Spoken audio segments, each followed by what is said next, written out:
Olá, alunos, olá, alunas do Colégio Militar de Brasília. Eu me chamo Sulene Maria Cunha e vou ficar com vocês aqui um pouquinho para a gente falar sobre as influências das vanguardas europeias na literatura portuguesa, tá? Já falamos disso na aula passada.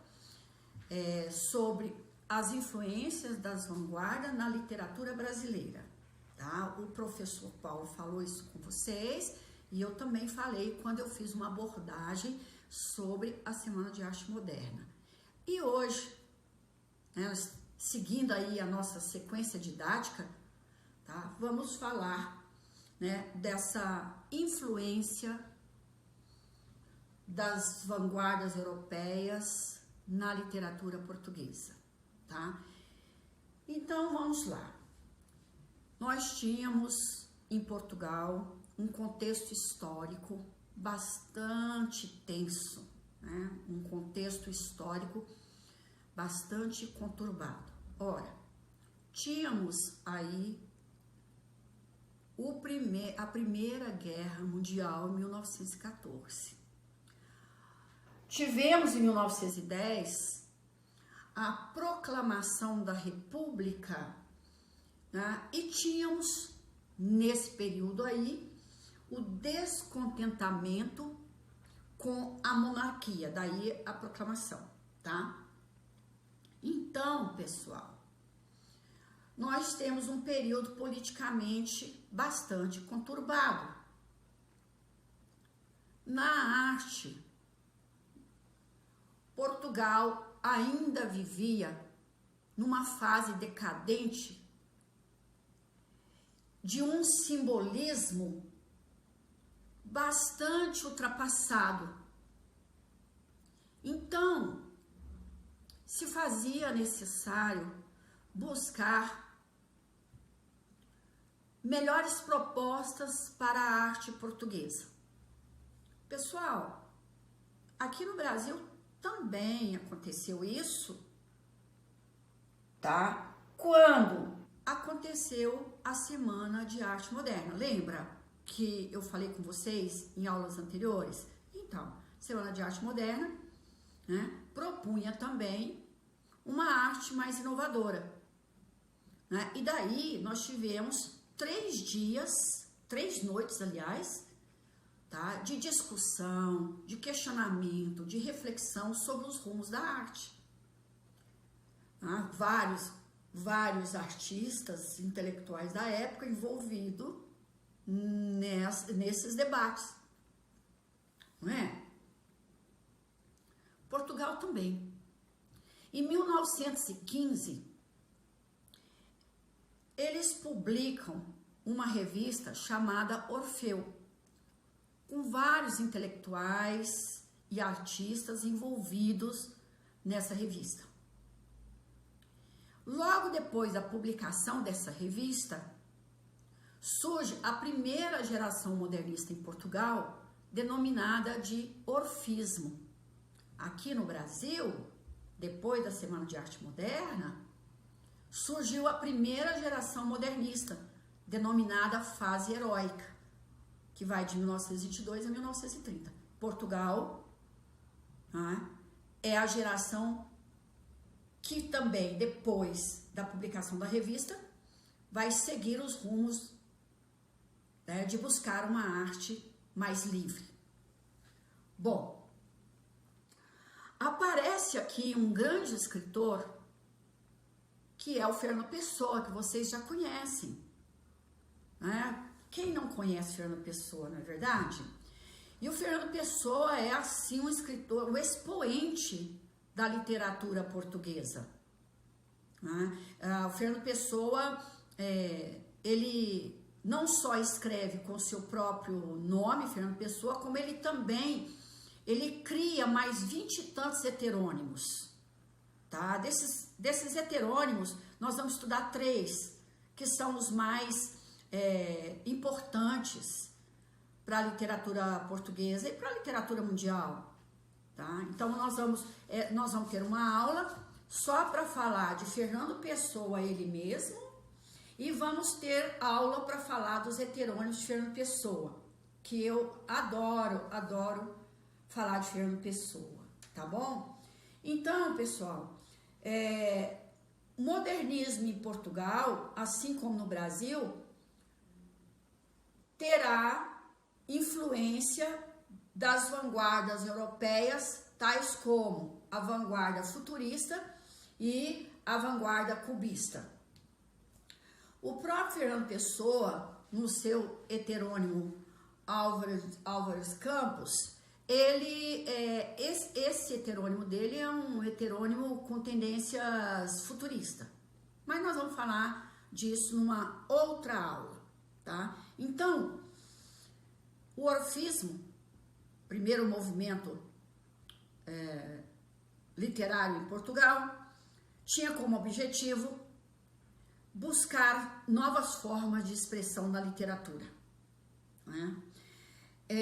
Uma outra situação também que eu queria comentar com vocês aqui é o seguinte, nessa fase, né, Portugal se encontrava não muito bem, né? E a gente sabe que a literatura portuguesa expressou um fato que ficou registrado num livro de poemas do Luís Vaz de Camões. Vocês estudaram isso daí no primeiro ano, tá? O livro chamado Os Lusíadas, onde o Camões resgata a história do povo português, tá? E trabalha em versos, um poema épico, lírico, trabalha em versos, parece que 1520 estrofes, 5.000 e tantos versos, né? Que resgata todos os feitos heróicos do povo português. A tentativa de mostrar ao leitor que Portugal e o seu povo, né, trazia uma chamada divina,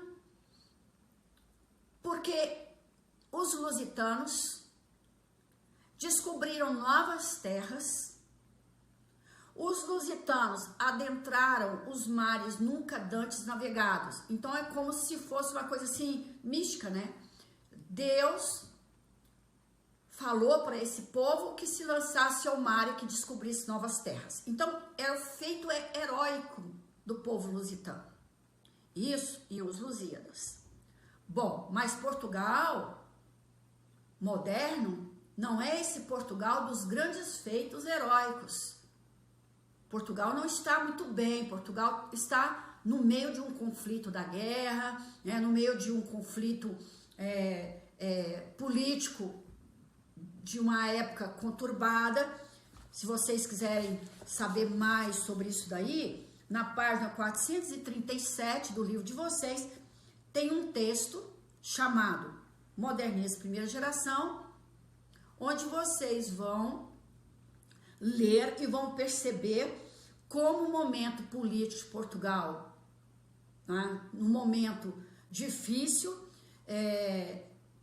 e num momento em que Fernando Pessoa resgata esse nacionalismo de forma a dizer assim, olha, escuta, Portugal hoje não está bem, não é? Mas nós tivemos feitos gloriosos no passado. Então, é importante que não nos esqueçamos de que Portugal teve os seus momentos de glória. E aí você tem um olhar para o futurismo, né? Olha, Portugal teve um momento de glória e esse momento pode retornar agora. Nós podemos, então, ser a grande nação que fomos no passado, de vencer todas as batalhas, de se lançar aos mares e de correr todos os perigos, perdermos vários e várias pessoas nas grandes navegações, não é? E ter hoje o nosso nome no livro de história como sendo um povo que descobriu novas terras, que achou novas terras, não é? Então, quer dizer, Fernando Pessoa vai se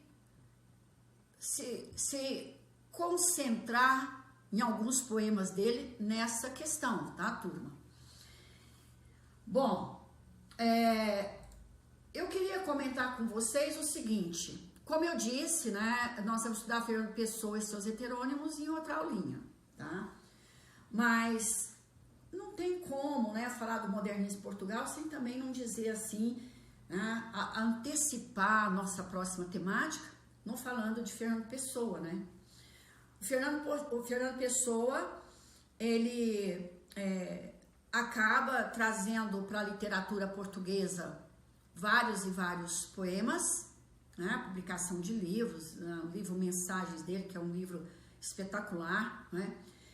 Onde ele vai tentar resgatar esse nacionalismo, né, como sendo parte do passado, mas também ele vai se fixar num nacionalismo que pode trazer ainda frutos para o povo português, né?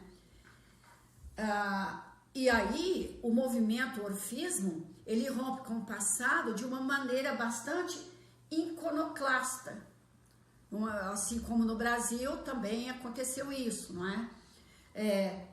Para isso era necessário trazer para a literatura um nacionalismo crítico, mas não esquecer de um nacionalismo conservador tão exaltado nos livros, no poema Os Lusíadas, do grande poeta Luís Vaz de Camões. Vocês se lembram que na Semana de Arte Moderna aqui no Brasil, nós falamos que eles dariam basta na literatura acadêmica, elitista, né? Nessa literatura muito presa aos modelos da LGB, né? Esse nacionalismo que não reconhecia o seu povo, a sua gente, o seu povo e o seu passado histórico, né? De uma forma mais crítica. Então nós tínhamos os modernistas no Brasil lançando esse olhar de forma revolucionária na tentativa de buscar uma nova expressão para falar do Brasil e para falar da arte nacional. Bom, em Portugal também, né? Portugal você tem a tendência de uma língua, a busca de uma linguagem usual. Afinal de contas, no começo do século, estamos vivenciando também transformações tecnológicas que precisariam ser entendidas e adaptadas no mundo moderno. Para que eles rompessem com o passado, tá? Precisava também que eles fizessem alguns questionamentos, algumas reflexões dentro de um espírito crítico, buscando a originalidade do que se propunha fazer, que era uma arte inovadora, tá? Assim como no Brasil, em Portugal, eles se opunham às normas e regras que determinavam o rumo das artes. Bom, eu vou ler um poema para vocês, tá? Que está num livro do Fernando Pessoa chamado Mensagem, para a gente analisar alguns dados que eu comentei com vocês, tá? O poema chama Prece, é um poema lindo, tá? Inclusive esse poema, gente, ele foi musicado pela Maria Bethânia. Se você acessar o Google, você vai poder ouvir esse poema na voz da Maria Bethânia, né? Grande cantora brasileira. e a expressão, né, de um poema quando ele é musicado ou ele é declamado na voz de um grande artista. O poema chama prece, né? Então, a gente pode começar a pensar o seguinte: prece é uma súplica. Então, você tem aí uma súplica, Fernando Pessoa, e vamos ver como ele se coloca neste poema, como a persona lírica se coloca nesse poema. Senhor, a noite vem e a alma é vil. Tanta foi a tormenta e a vontade. Restam-nos hoje, no silêncio hostil, o mar universal e a saudade. Mas a chama que a vida em nós criou, se ainda a vida ainda não é finda, o frio morto em cinzas ocultou. A mão do vento pode erguê-la ainda. Dá o sopro, dá a aragem, ou a desgraça, ou a ânsia, com que a chama do esforço se remoça. E outra vez, conquistaremos a distância do mar, ou outra, mas que seja nossa. Gente, poema lindo, né? Olha só. Vamos ver alguns versos aí, vocês têm aí o slide, né, na tela de vocês, e vamos dar uma olhada nisso, tá? A prece é sempre uma palavra forte quando a gente pensa numa súplica. Quando nós estamos muito necessitados de falar daquilo que está dentro de nós, muitas vezes nós recorremos às preces, às súplicas. São elas, né, que nos resgatam aquilo que de mais profundo temos dentro da nossa alma, do nosso espírito, da nossa existência, numa busca incessante de reconhecer a nossa existência no mundo, não é?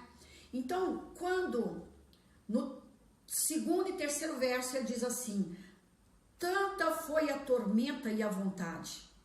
A tormenta aí é o seguinte: tanto foi o sofrimento das primeiras navegações do povo português, quantos obstáculos eles encontraram para que eles pudessem descobrir, achar novas terras. Quantas pessoas morreram? Quantas mulheres ficaram viúvas? Quantos filhos ficaram órfãos? Só para que fosses nós, ó mar.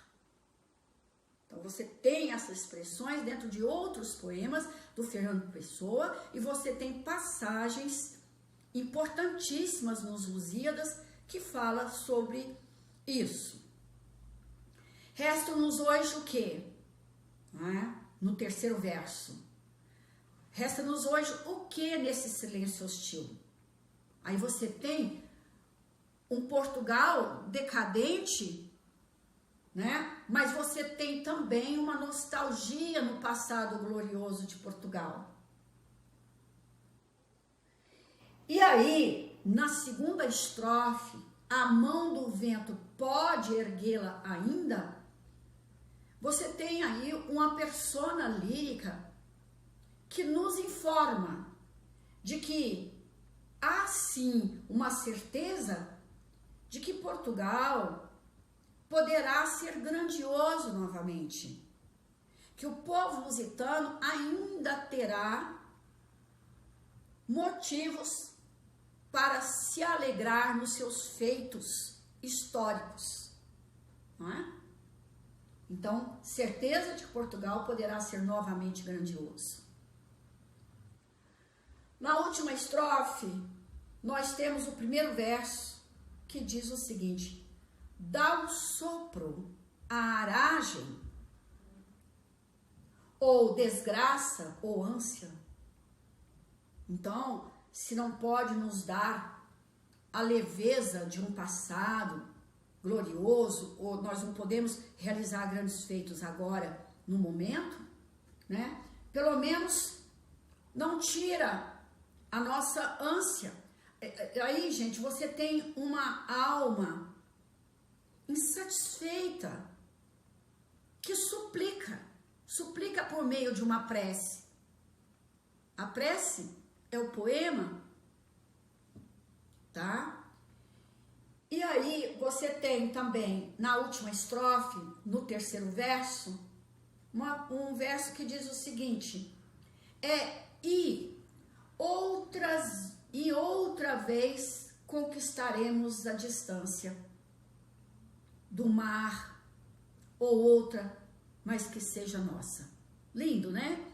Então você tem aí uma persona lírica que não deixa de lado os seus sonhos, né? Uma persona lírica que tem esperança de novas conquistas, de um futuro ainda glorioso para Portugal.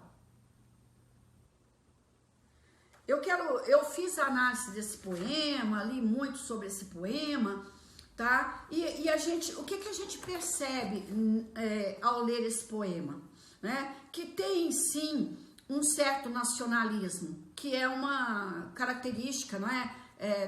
Dessa fase do orfismo.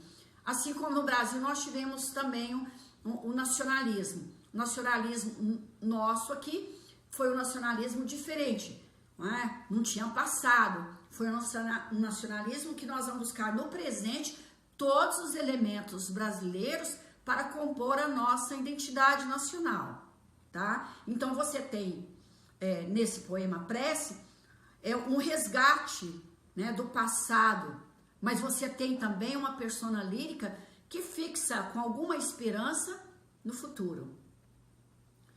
Outra ideia também que o poema perpassa para os leitores é a sensação de saudades, o saudosismo de tempos que fora gloriosa para o povo português.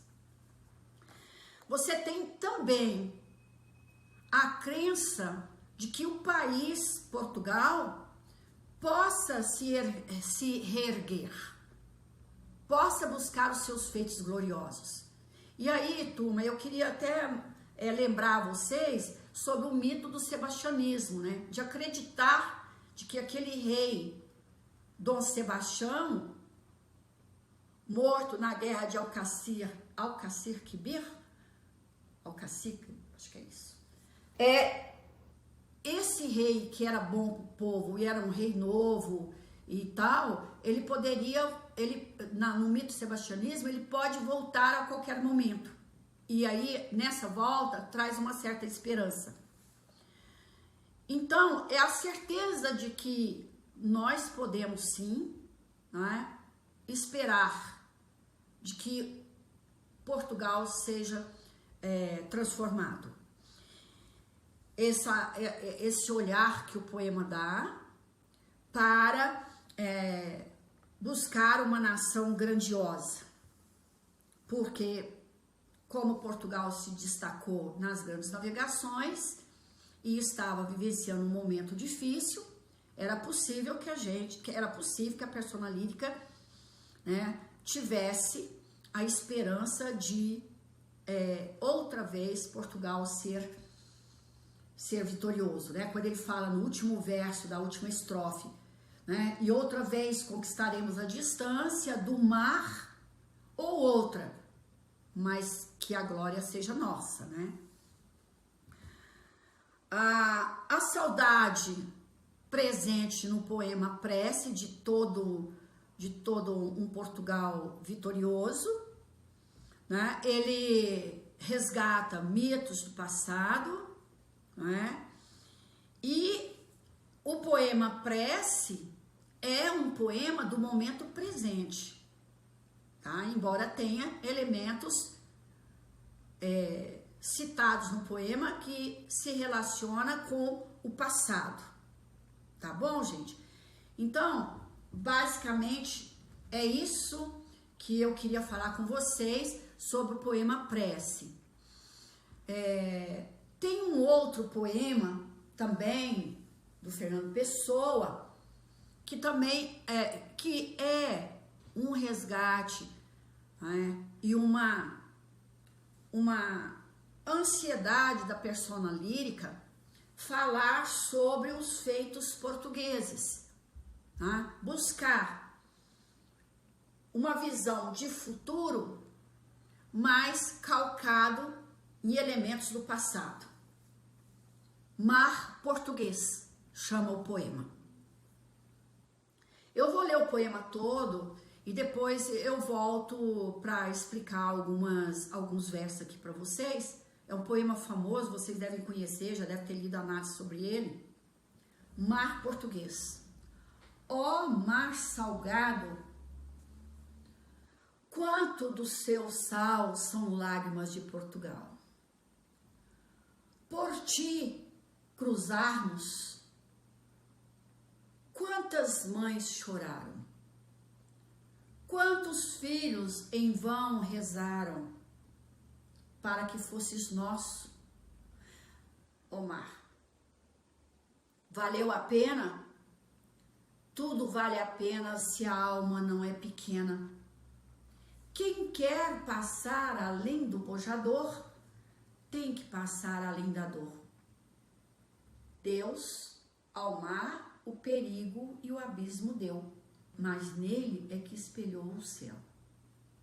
Vamos falar um pouquinho desse poema rápido, tá?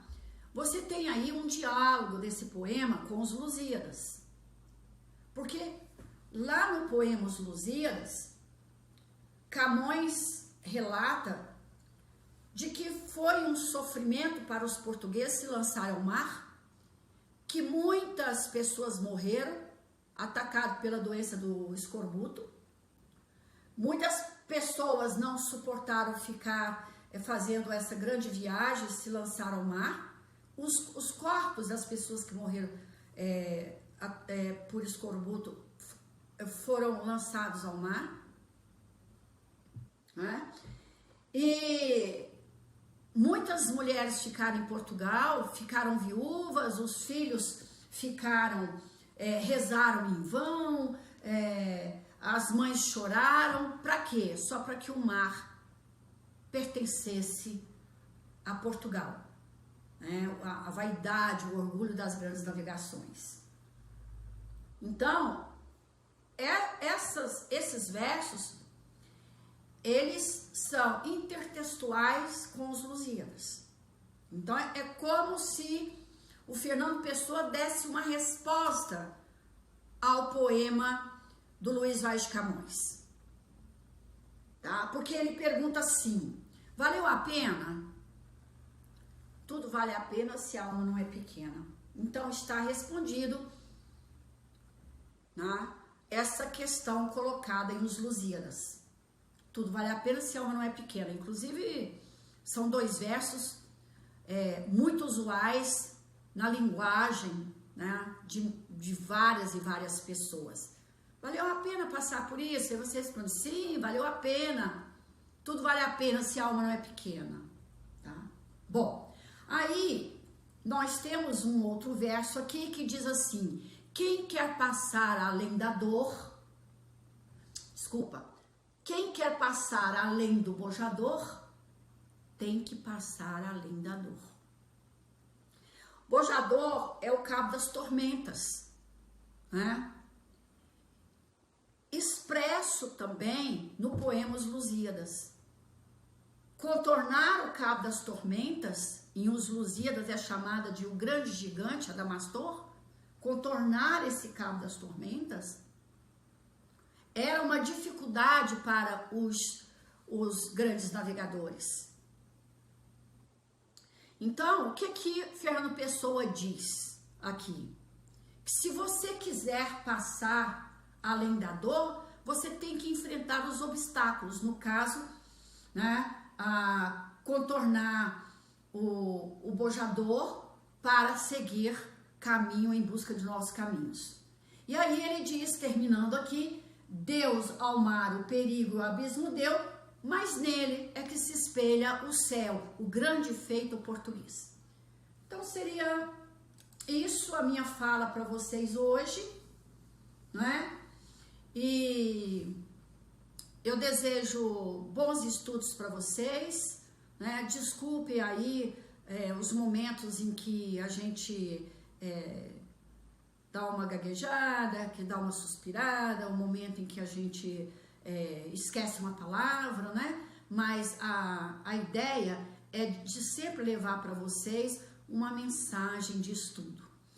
Eu estou à disposição de vocês para qualquer dúvida, orientação, né? E indicações de livros, de filmes e etc, tá? Eu quero que vocês tenham aí uma boa semana, bons estudos e que Deus abençoe muito vocês. Um grande abraço da professora Sulene, estou sempre à disposição.